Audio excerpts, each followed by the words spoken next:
Praise the lord. అందరికీ వందనాలు.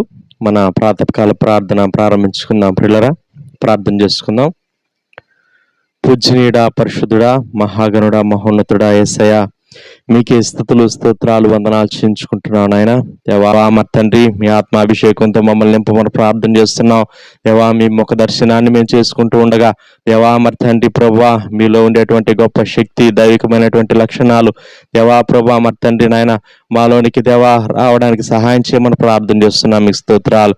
మమ్మల్ని మేము తగ్గించుకుంటూ విధేయత కలిగినటువంటి మనసుతో దేవా ప్రభా మీ వైపు చూస్తూ ఉన్నాం. మీ శక్తి బలంతో మమ్మల్ని నింపమని ప్రార్థన చేస్తున్నాం. మీకు స్తోత్రాలు వందనాలు నాయన.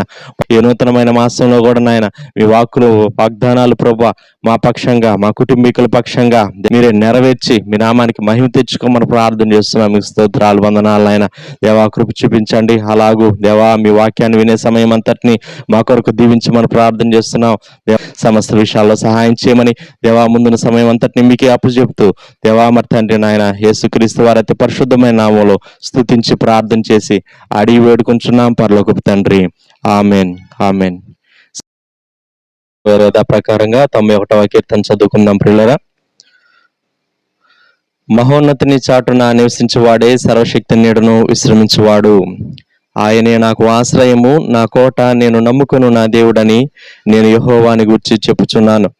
వేటకాని ఊరిలో నుండి ఆయన నిన్ను విడిపించును, నాశనకరమైన తెగులు రాకుండా నిన్ను రక్షించును.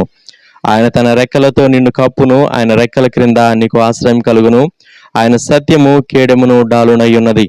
రాత్రి వేళ కలుగు భయమునకైనను, పగటి వేళ ఎగురు బాణమునకైనను, చీకటిలో సంచరించు తెగులునకైనను, మధ్యాహ్నమందు పాడు చేయు రోగమునకైనను నీవు భయపడుకుందువు.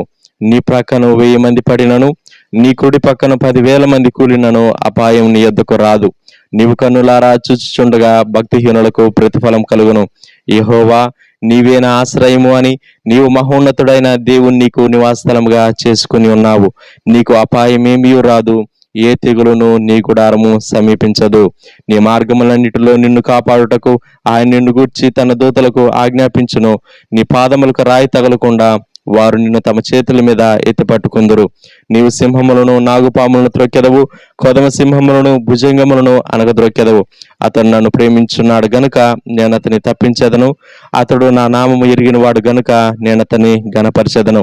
అతడు నాకు మొర్రపెట్టగా నేను అతనికి ఉత్తరం ఇచ్చేదను. శ్రమలో నేను అతనికి తోడై ఉండెదను. అతను విడిపించి అతన్ని గొప్ప చేసేదను. దీర్ఘాయువు చేత అతనిని తృప్తిపరచెదను. నా రక్షణ అతనికి చూపించెదను. ఆమెన్.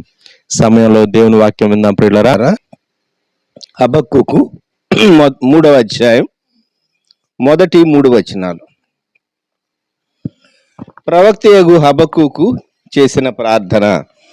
యెహోవా, నిన్ను గూర్చిన వార్త విని నేను భయపడుచున్నాను. యెహోవా, సంవత్సరములు జరుగుచుండగా నీ కార్యము నూతనపరచము. సంవత్సరములు జరుగుచుండగా దానిని తెలియజేయము. కోపించుచునే వాత్సల్యమును జ్ఞాపకమునకు తెచ్చుకొనుము. దేవుడు తేమానులో నుండి బయలుదేరుచున్నాడు. పరిశుద్ధ దేవుడు పారాన్లో నుండి వేంచేయుచున్నాడు. ప్రార్థన.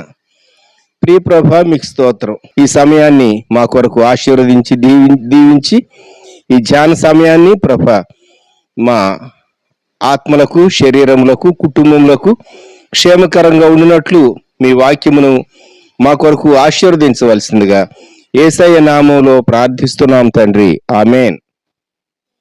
ఈ ఉదయకాలం హబక్కూకు ప్రవక్త చేసినటువంటి ప్రార్థన.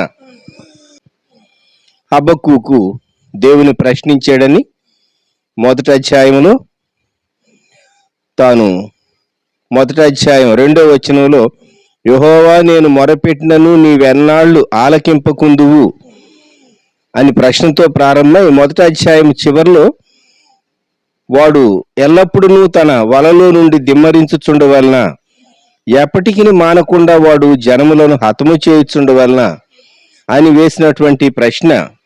1వ అధ్యాయం అంతా ప్రశ్నల పరంపర దేవునికి వేసాడు భక్తుడు, ప్రవక్త. 2వ అధ్యాయములో దేవుడిచ్చినటువంటి జవాబును గూర్చి ఇంకా మిగిలినటువంటి విషయాలు. 3వ అధ్యాయం వచ్చేసరికి ప్రవక్త చేసినటువంటి ప్రార్థన వాద్యములతో పాడదగినది అని మనము 3వ అధ్యాయం ప్రారంభంలో మొదటి వచనంలో ప్రవక్త హబక్కూకు చేసిన ప్రార్థన, ఇది ప్రార్థనే కానీ పాట, ప్రార్థనా పాట. ఈ 3వ అధ్యాయంలో ఈ పాట 4 దఫాలు స్థాయి మార్చినట్టుగా ఈ పాటను గూర్చి మనం గ్రహించవచ్చు. ఎందుకంటే సెలా అనేటటువంటి మాట వ్రాయబడినప్పుడు ఆ పాట యొక్క పిచ్ మార్చి ఇంకొక పిచ్చిలో ఎత్తుకుంటారు. అంటే సెలా అంటే ఒక విధంగా కూడాను ఆగి మరలా ఇంకొక స్థాయిలో పాటను పాడటం. 3వ అధ్యాయం 3వ వచనం దగ్గర సెలా ఉంది, 9వ వచనం దగ్గర సెలా ఉంది, ఆ తరువాత 13వ వచనం చివర సెలా ఉంది. అంటే మొత్తం ఈ పాట 4 భాగాలుగా విడగొట్టవచ్చు. మొదటి భాగం మొదటి 3 వచనాలు, ఆ తర్వాత 4వ వచనం నుండి 9వ వచనం వరకు 2వ భాగం, 10వ వచనం నుండి 13వ వచనం వరకు 3వ భాగం, 14 నుండి చివరి వరకు 19 వరకు 4వ భాగం అని మనము జ్ఞాపకం చేసుకోవాలి. సహజంగా మనం యెహోవా సంవత్సరములు జరుగుతుండగా నీ కార్యము నూతన పరచుము, సంవత్సరములు జరుగుతుండగా దాన్ని తెలియజేయము, కోపించుచునే వాత్సల్యము జ్ఞాపకమునకు తెచ్చుకొనుము అని మనం ఇంత మటుకు ధ్యానం చేస్తాం. ఆ సెలాలో మొదటి భాగం 3వ వచనం, దేవుడు తేమానులో నుండి బయలుదేరుచున్నాడు, పరిశుద్ధ దేవుడు పారాన్లో నుండి వేయించేయుచున్నాడు. ఈ మాటలు ఎందుకో నా గమనాన్ని ఆకర్షించినాయి. అందువలన మనం ఆ 3వ వచనాన్ని ప్రత్యేకంగా మనం జ్ఞాపకం చేసుకోబోతాం.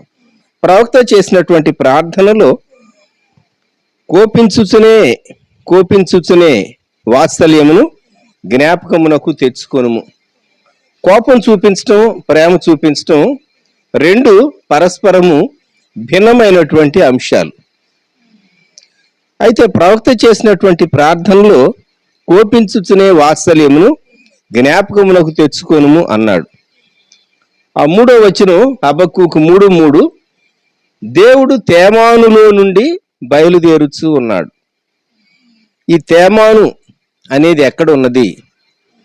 ఇది ఎదోము భూభాగం తేమాను.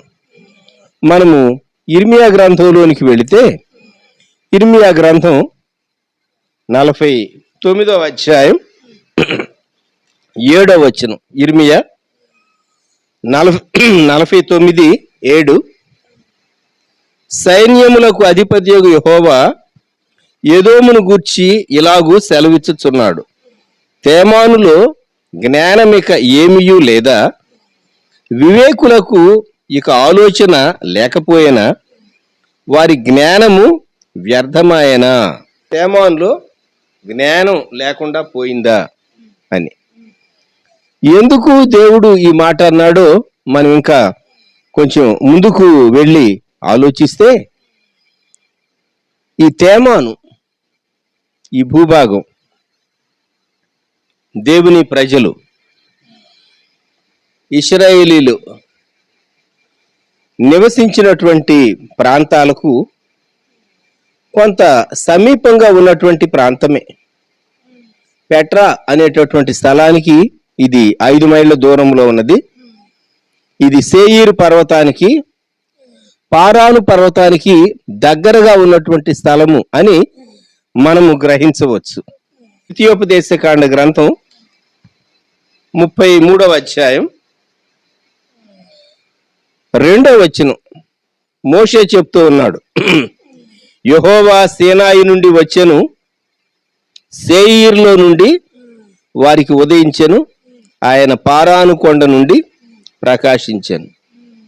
సేయీరులో నుండి వారికి ఉదయించెను, అలాగే పారాను కొండ నుండి ప్రకాశించెను. అది ఈ తేమాను ప్రాంతాన్ని గూర్చి చెప్పబడినటువంటి, తేమానును గూర్చి పారానును గూర్చి చెప్పబడినటువంటి మాటలు. ప్రవక్త చేసినటువంటి ప్రార్థన ఏంటంటే, ఆయన తేమానులో నుండి బయలుదేరుచు ఉన్నాడు.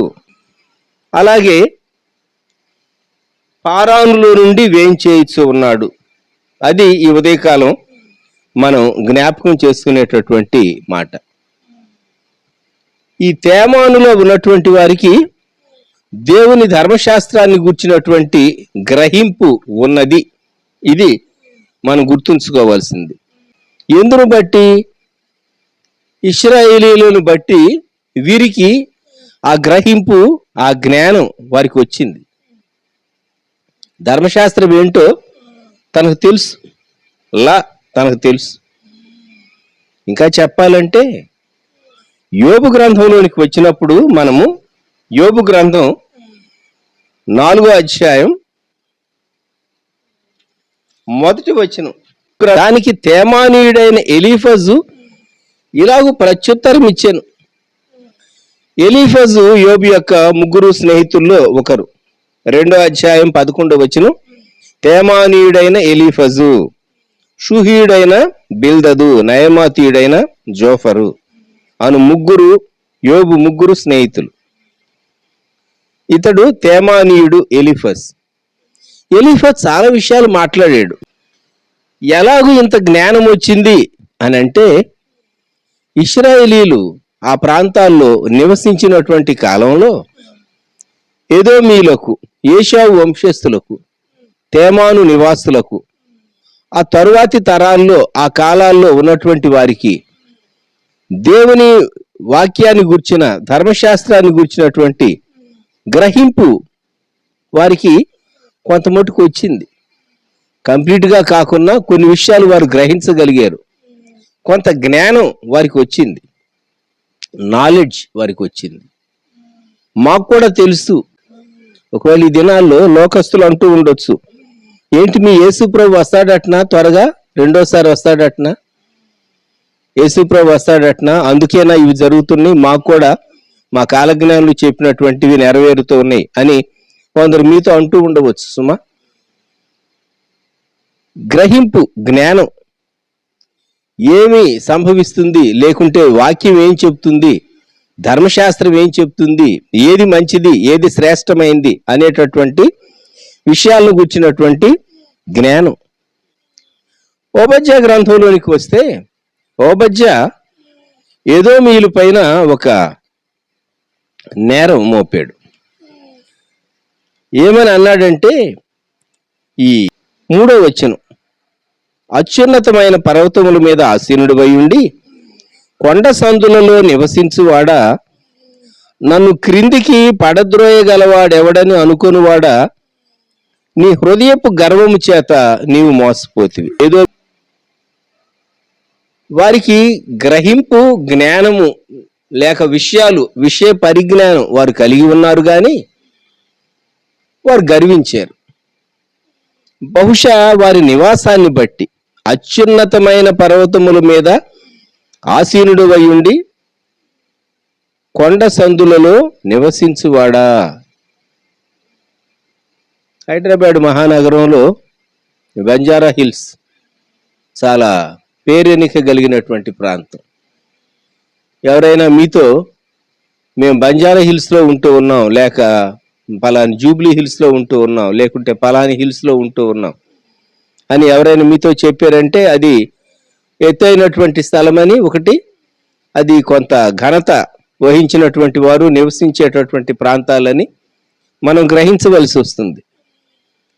ఇక్కడ మొదటి వచనంలో ఓబద్యా గ్రంథం, ఎదోము మీద యుద్ధము చేయుదములేండని జనులను రేపుటకై దూత పంపబడి ఉన్నాడు. ఎదోమీయులు అనుకుంటూ ఉన్నారు, మాకేంటి, మా నివాసాలు క్షేమకరం, దే ఆర్ సేఫ్ ప్లేసెస్, నన్ను ఎవరు క్రిందికి పడద్రోయలేరు అని అనుకున్నారు. ఒకవేళ వ్యక్తి తన క్షేమకాలంలో I'm okay, I'm fine, I'm safe, ఇంకా నాకు ఏమి సంభవించదు, ఇక నేను డెవలప్ అవటం ఇంకా ఇంకా ఇంకా ఉన్నతంగా ఎదగటమే అని అనుకుంటూ ఉన్నాడా? నన్ను క్రిందికి పడద్రోయగలవాడెవడని అనుకునివాడా, నీ హృదయపు గర్వము చేత నీవు మోసపోతుంది. మానవుడు దేవునిపై ఆధారపడకుండా తనపైన ఆధారపడటం నేర్చుకున్నప్పుడు, తన హృదయంలో గర్వం తలెత్తినప్పుడు జరిగేటటువంటి సంభవాలు ఇవి. జ్ఞాపకం పెట్టుకుందాం మనం. ఇక్కడ సంభవించినటువంటి పరిస్థితి తేమాను లేక ఎదోమీయుల ప్రాంతం.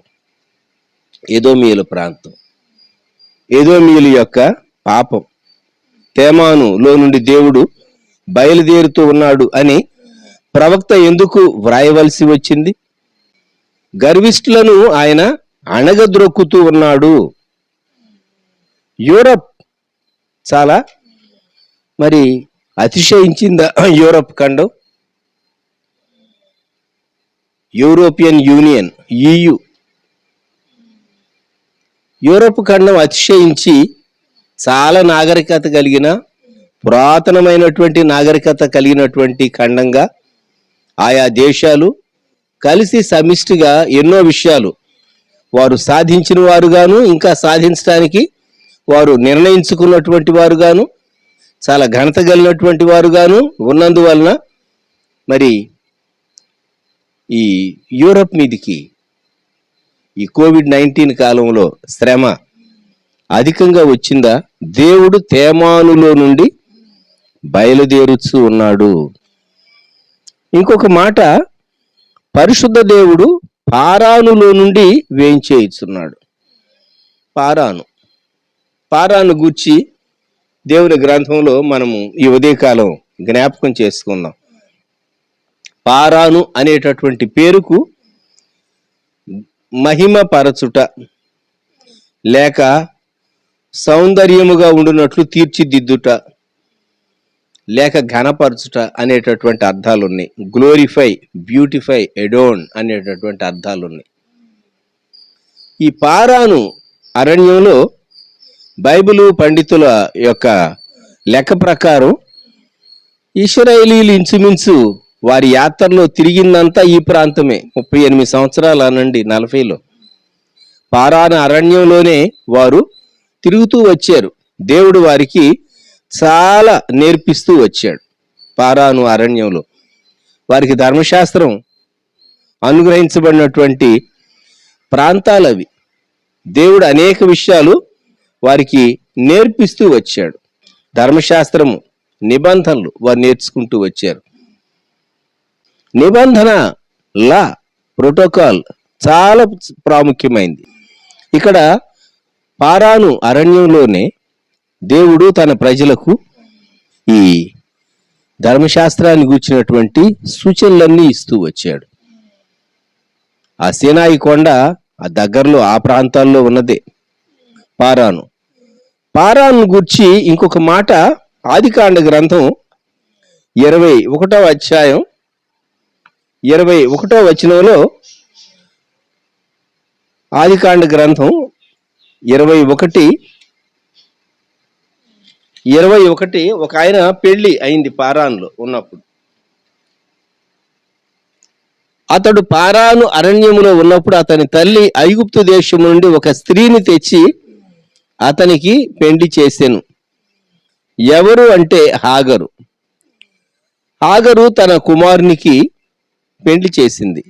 20వ వచనం పైన, దేవుడు ఆ చిన్నవానికి తోడయుండెను. అతడు పెరిగి పెద్దవాడై అరణ్యములో కాపురముండి విలుకాడాయను. అతడు పారాను అరణ్యములో ఉన్నప్పుడు, పారాను అరణ్యం ఈ ఇష్మాయేలుకు చాలా ఫెమిలియర్ ప్లేస్. ఎక్కువగా ఆ ప్రాంతాల్లోనే ఎదిగాడు. అక్కడే ఆర్చరీ తాను నేర్చుకున్నాడు, తన విలనమ్ములు వాడటం నేర్చుకున్నాడు. తరువాత తాను మంచి బాడీ బిల్డింగ్ నేర్చుకుని ఉండుంటాడు. తల్లి వెళ్ళి తాను ఏ దేశం నుండి వచ్చిందో, ఐగుప్తు నుండి, ఈజిప్ట్ నుండి, అక్కడి నుండి కోడలను తీసుకొచ్చుకుంది, లేక అక్కడి నుండి అమ్మాయిని తీసుకొచ్చి పారాను అరణ్యములో ఉన్నప్పుడు. పారాను మనకు జ్ఞాపకం చేసేది లోక సంబంధమైనటువంటి జీవితం, శరీర సంబంధమైనటువంటి జీవితం. ఇంకొక మాటలో చెప్పాలి అంటే లోకరీతిగా జీవించేటటువంటి జీవితం. అక్కడ పారాను అరణ్యంలో ఇష్మాయేలు వర్ధిల్లుతూ లేక వృద్ధి చెందుతూ వచ్చాడు. దావీదు జీవితంలో సహా ఈ పారాను అరణ్యం మనకు కనబడుతుంది. సమూయేలు మొదటి గ్రంథంలోనికి వద్దాం మనం. సమూయేలు మొదటి గ్రంథం 25వ అధ్యాయం మొట్టమొదటి వచనం. సమూయేలు మృతినందుగా ఇశ్రాయేలీలందరూ కూడుకొని అతడు చనిపోయినని ప్రలాపించుచు రామాలోనున్న అతని ఇంటి నివేశనములో అతని సమాధి చేసిన తరువాత దావీదు లేచి పారాను అరణ్యమునకు వెళ్ళెను. దావీదు జీవితంలో సహా పారాను అనుభవం ఉన్నది. శ్రమలో తాను ఆ ప్రాంతంలోనికి వెళ్ళాడు. దాగేటటువంటి స్థలం, శత్రువు తనను వెంటాడే తరిమేటటువంటి సౌలు చేతికి చిక్కకుండా తన ప్రాణాన్ని కాపాడుకోవటానికి తాను ఈ పారానుకు వెళ్ళాడు. కనుక 3 ఆస్పెక్ట్స్ పారాను గుర్చి మనకు కనబడుతూ ఉన్నాయి. మొట్టమొదటిది, ఈ ఇష్మాయేలు విషయంలోనేమో లోకరీతిగా శరీరరీతిగా జీవించినటువంటి ఇష్మాయేలు తాను వర్ధిల్లటానికి తాను ఎంచుకున్నటువంటి స్థలము, కుటుంబీకుడై విస్తరించినటువంటి స్థలము పారాను. అది లోకస్తులకు. అదే దేవుని ప్రజలైన ఇశ్రాయేలీలకు పారాన్లో నుండి ద్వితీయోపదేశకాండంలో 33వ అధ్యాయంలో దైవజనుడైన మోషే చెప్పిన రీతిగా ఆ సీనాయి ప్రాంతం నుండి దేవుని వెలుగు ప్రకాశించింది. అదే పారాను ప్రాంతం. అక్కడి నుండి ధర్మశాస్త్రము యొక్క వెలుగు దేవుడు తన ప్రజలకు అనుగ్రహించాడు. మీరు ఇలా జీవించాలి, నా నిబంధనలో మీరు నిలవాలి, మిమ్మల్ని నేను ప్రత్యేకించుకున్నాను. పారాన్లో జరిగింది. దేవుని ప్రజలు నేర్చుకున్నారు, దేవుని ప్రజలకు దేవుడు నేర్పించాడు. మూడవది, భక్తుడు దావీదు అనుభవంలో తాను ఇంకా రాజు కాకమునుపు పారాను అరణ్యములో తన యొక్క శ్రమలలో దాగేటటువంటి స్థలముగా ఉన్నది. ఇప్పుడు హబక్కూకు చేసినటువంటి ప్రార్థన, దేవుడు తేమానులో నుండి బయలుదేరుచున్నాడు, పరిశుద్ధ దేవుడు పారానులో నుండి వేంచేయచ్చు ఉన్నాడు. దేవుడు చూస్తూ ఉన్నాడు, దేవుడు చూస్తూ ఉన్నాడు. దేవుని ప్రజలు వారు ఎలాగూ రెస్పాండ్ అవుతూ ఉన్నారు. ఈ దినాల్లో వారు ఎలాగూ రెస్పాండ్ అవుతూ ఉన్నారు. ప్రవక్త చేసినటువంటి ప్రార్థన ఏంటంటే, దేవా కోపించుచునే వాత్సల్యమును జ్ఞాపకమునకు తెచ్చుకొనుము. కోపం చూపించు, ప్రేమ కూడా చూపించు. వాత్సల్యము అంటే చాలా ప్రేమ. వాత్సల్యం అనేటటువంటి పదం తెలుగులో చక్కని అనువాదం వాత్సల్యం. ఓ ప్రక్క కోపం చూపించేటప్పుడు మరి వాత్సల్యం ఎలా చూపించగలరు? కొట్టడానికి చెయ్యి ఎత్తి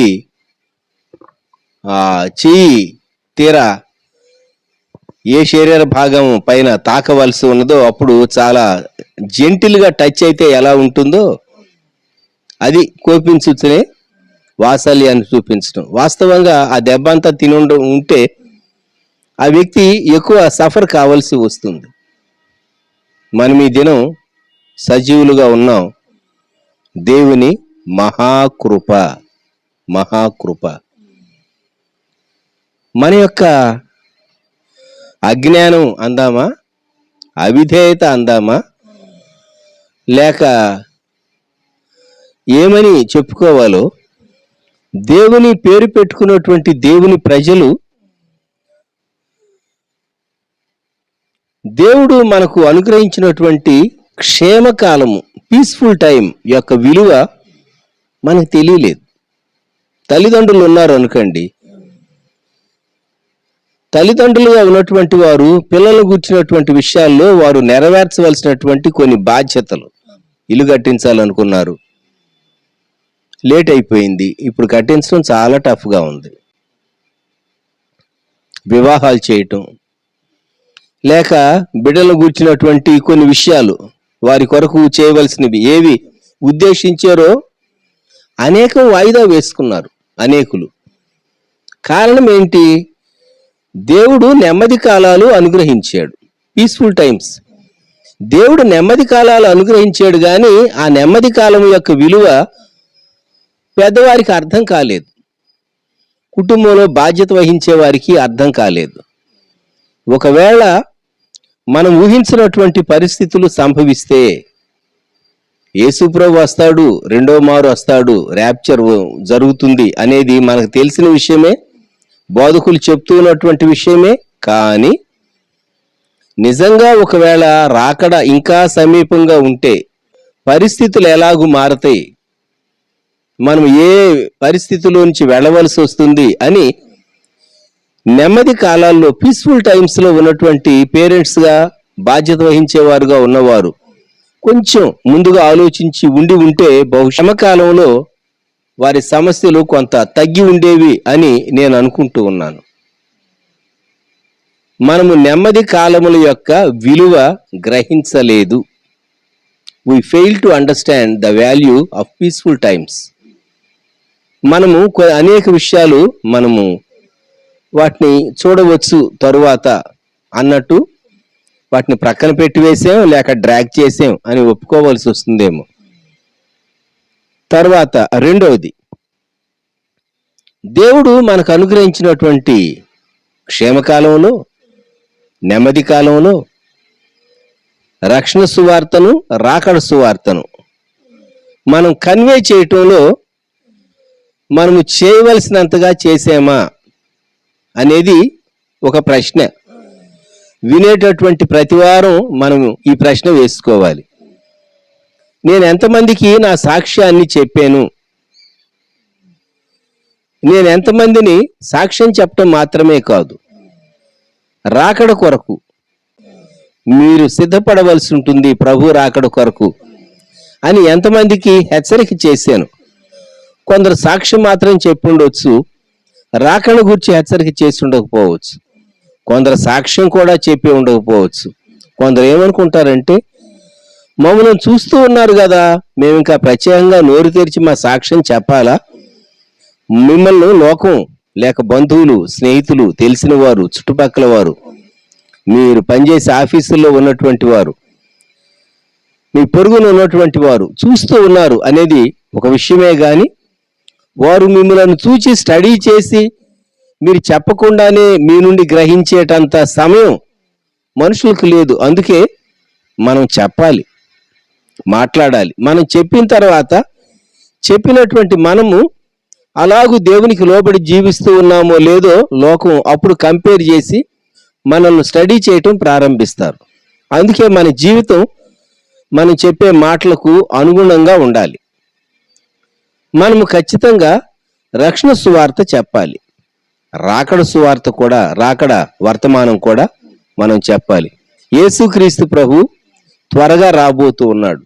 ఇప్పుడు బైబిల్ విషయాలు తెలిసినటువంటి వారు చాలా మంది ఈ దినాల్లో ఇజ్రాయెల్కి ఏం సంభవిస్తుంది, దేవాలయం నిర్మాణాన్ని గురించి ఏం సంభవిస్తుంది, 7 ఏండ్ల శ్రమ, రాకడ తర్వాత 7 ఏండ్ల శ్రమ ఉంటుంది. కాబట్టి రాకడ ఎంత సమీపంలో ఉన్నది, ఇజ్రాయెల్కి ఏం సంభవిస్తుందో అనే దానిపైన ఇజ్రాయెల్ దేవుని యొక్క గడియారం. లోకమంతా ఇజ్రాయెల్ వైపు చూస్తూ ఉన్నారు, వారికి జరిగేటటువంటి సంభవాలను బట్టి. రాకడకు మనము మునుపటి కంటే మరి ఎక్కువ సమీపములో ఉన్నాము. రాకడ అలా ఉంచండి, మానవుని యొక్క పోకడను గురించి మనం మాట్లాడుకుందాం.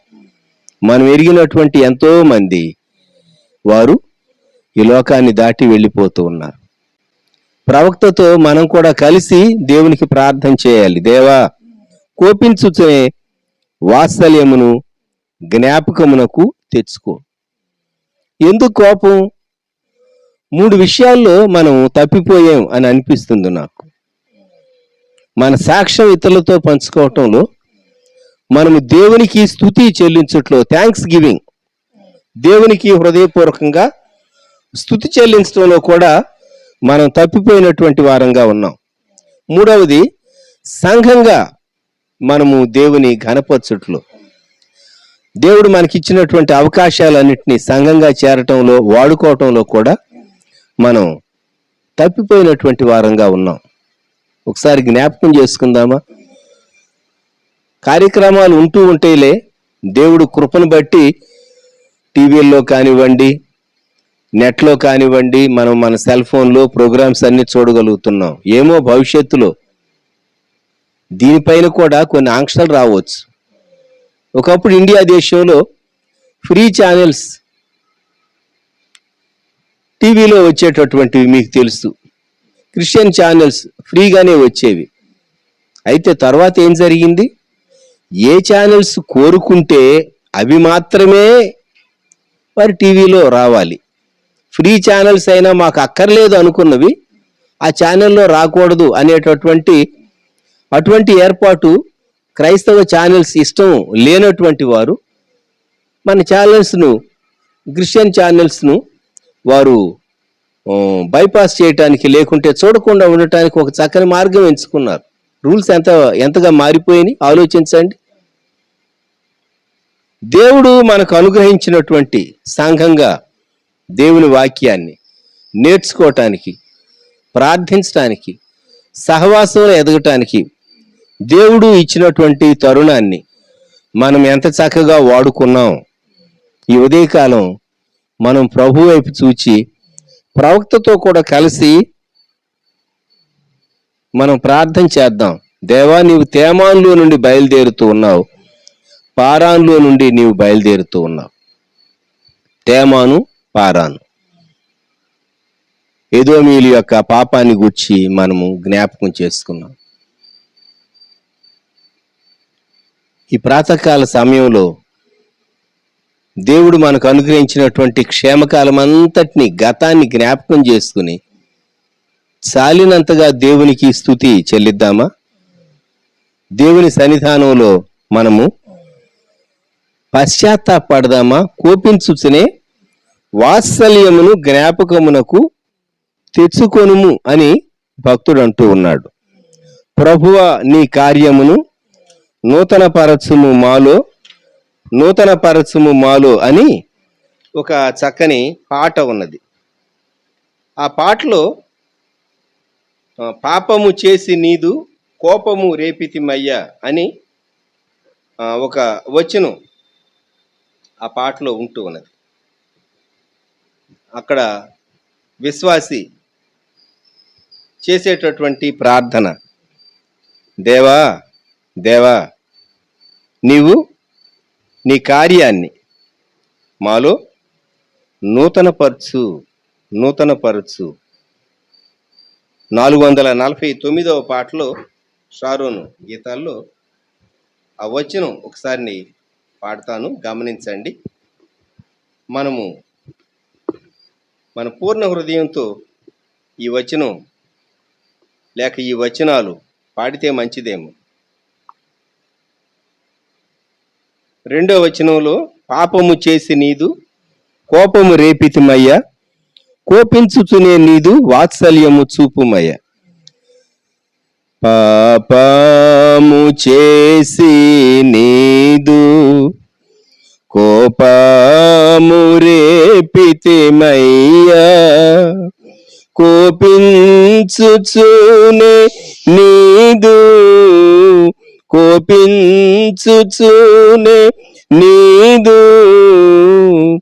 వాత్సల్యము చూపుమయ.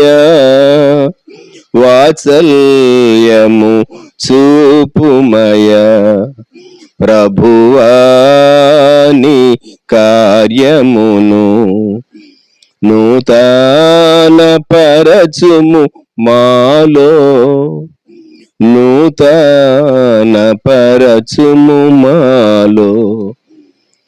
ఈ ప్రాతకాలంలో మనము ప్రభు వైపు చూచి, ప్రభువా, నీవు తేమానులో నుండి పారానులో నుండి బయలుదేరేటటువంటి దేవుడు.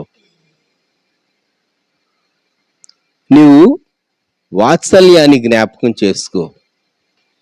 నీ వాత్సల్యాన్ని మా మీద చూపించు. మేము తగిన వారం కాదు, నీవు మా మీద కోపపడటానికి అది న్యాయమే. మేము దానికి తగిన వారు. నీ ఉగ్రతను మేము వాస్తవంగా భరించవలసిన వారు. తలలు వంచుదాం. ప్రార్థన. ప్రేమగల మా ప్రభువా, పరిశుద్ధ తండ్రి, గొప్ప రక్షక మా దేవ, మీకు వందనములు, స్తుతులు, స్తోత్రములు. ఈ ప్రాతకాల సమయంలో ప్రియ ప్రభా, ప్రవక్త హబక్కుకు చేసినటువంటి ప్రార్థనను మేము జ్ఞాపకం చేసుకుంటూ ఉన్నాం. ప్రియ ప్రభా, దయతో మమ్మను క్షమించండి. మీరు అనుగ్రహించినటువంటి నెమ్మది కాలము, క్షేమకాలము యొక్క విలువ మేము గ్రహించలేదు. మా సమయాన్ని, అవకాశాలను మేము వృధా చేసుకున్నాం. మేము కుటుంబం కొరకు నెరవేర్చవలసినటువంటి బాధ్యతలు, అలాగే సాటి మానవుల పట్ల మా బాధ్యతలు, వారికి సువార్త చెప్పటం, అలాగే వారికి రాకడ వార్తను వినిపించటం, అలాగే ఇంకా మేము చేయాలనుకున్నటువంటి కొన్ని మంచి కార్యాలు చేయలేకపోయాం. దేవా, మమ్మలను క్షమించండి. సమయం యొక్క విలువ మాకు అర్థం కాలేదు, అవకాశం యొక్క విలువ మాకు అర్థం కాలేదు. నీవు తేమాన్లో నుండి పారాన్లో నుండి బయలుదేరినప్పుడు దేవా, ఎవరు నీ ముందు నిలవగలరు? కోపించుచునే వాత్సల్యమును జ్ఞాపకమునకు తెచ్చుకోమని ప్రవక్త హబక్కూకుతో మేము కూడా కలిసి ఈ ప్రాతకాల సమయంలో మీ పాదాలు ఎదుట సాగిల పడుతూ ఉన్నాం, ప్రార్థిస్తూ ఉన్నాం. మా దోషములను క్షమించుము, క్షమించుము, క్షమించుము. నీ రక్తముతో మమ్మలను శుద్ధి చేయము. గొర్రెపిల్ల రక్తం ప్రోక్షించి దేవా, మీ కంచె కాపుదల మా చుట్టూ ఉంచవలసిందిగా ప్రార్థన చేస్తున్నాం. మీరు ఇచ్చినటువంటి ఆయుష్కాలము, ఆరోగ్యం యొక్క విలువ ప్రతి నిమిషము, ప్రతి గంట, ప్రతి దినం తండ్రి, ప్రతి వారం యొక్క విలువ మేము గ్రహించడానికి కృప దయచేయండి. దేవా, తోడైండండి, సహాయం చేయండి, బలపరచండి. వీక్షించినటువంటి మీ బిడ్డలను, వారి కుటుంబాలను దీవించండి. మీ బిడ్డలు ఎవరెవరు ప్రత్యేకమైనటువంటి అక్కర్లు కలిగి ఉంటున్నారో దయతో జ్ఞాపకం చేసుకోండి. లోకానికి మేము వెలుగుగా ఉండవలసినటువంటి వారు, ప్రకాశించవలసినటువంటి వారు, మీ సువార్త రాకను గుర్చినటువంటి సువర్తమానం మేము బలముగా ప్రకటించవలసినటువంటి వారు, మేము అనేక విషయాల్లో సంఘంగా చేరి సహవాసములు ఎదగటంలో కూడా మీరు మాకు అనుగ్రహించినటువంటి కాలాలు, అవకాశాల్లో తండ్రి మేము వెనుకబడ్డాం. అయితే మీ కృపను బట్టి ఈ ఆన్లైన్లో ప్రభు మేము ఏకీవించడానికి సహాయం చేస్తూ వచ్చారు. వేరొక ప్రక్క తండ్రి మీడియాను మీరు వాడుకుంటూ తండ్రి మీ బిడ్డలు ఎక్కడున్నా సరే వాక్యాన్ని వింటూ బలం పొందటానికి కూడా మీరు సహాయం చేస్తూ వచ్చారు. మీ అనాది సంకల్పం, మీ ఆలోచన కొరకు స్తోత్రాలు. కృప చూపండి. కోపించునే వాత్సల్యమును జ్ఞాపకమునకు తెచ్చుకోమని మీ రక్త ప్రోక్షణ అధికారానికి మమ్మల్ని అందరినీ, మా కుటుంబాలను, మా కలిగిన వారిని అప్పగించుకుంటూ మేము ప్రవేశించినటువంటి ఈ మాసం తండ్రి క్షేమకరమైన మాసంగా ఉండునట్లు కృప దయచేయమని మా రక్షకుడు ప్రభు మా కొరకు త్వరగా మహిమతో తిరిగి రానయ్యున్న యేసుక్రీస్తు ప్రభు వారి శ్రేష్టమైన నామములో ప్రార్థించి వేడుచు ఉన్నాము తండ్రి. ఆమెన్. మన ప్రభు అయిన యేసుక్రీస్తు వారి కృప, దేవుని ప్రేమ, పరిశుద్ధాత్మని అన్యోన్య సహవాసం సదాకాలం సంఘమునకు తోడై ఉండును గాక. ఆమెన్.